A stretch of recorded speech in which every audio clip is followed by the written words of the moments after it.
Hai semua, masak apa untuk tengah hari ni? Kalau tak tahu nak masak apa, jom tengok Cik Mun masak sambal kerang berapi.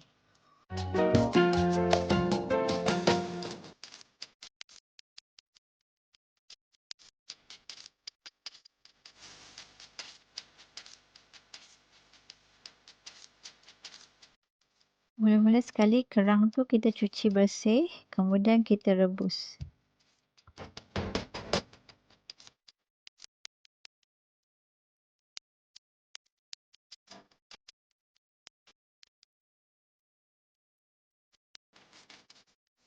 Kemudian kerang tu kita tapis untuk buang air rebusan dia.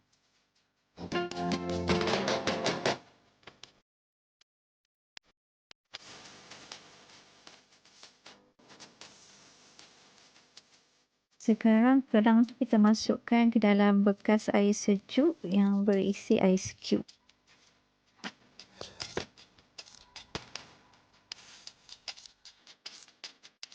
Tujuan masukkan ke dalam air sejuk ni ialah supaya kita senang nak kopek kulit kerang tu nanti, dan isi kerang pun takkan melekat pada kulit.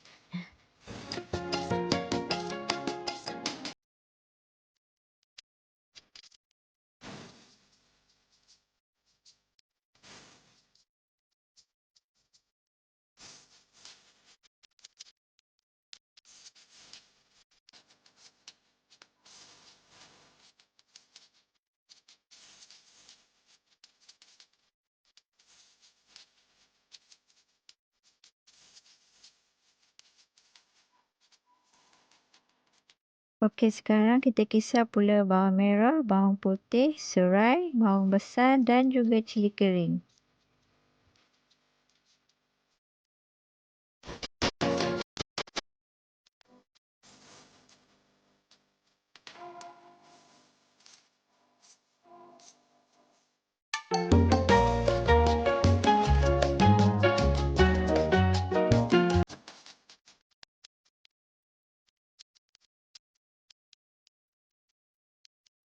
Panaskan minyak dan kemudian tumis bahan kisar tadi.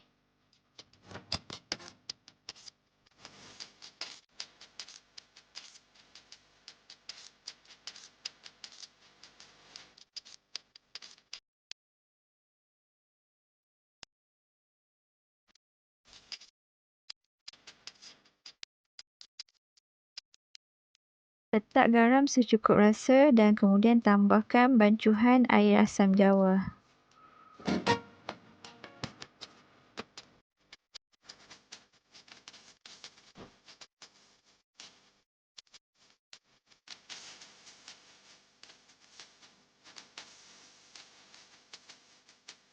Sekarang bolehlah masukkan kerang, biarkan dia masak sekejap dan kemudian bolehlah angkat.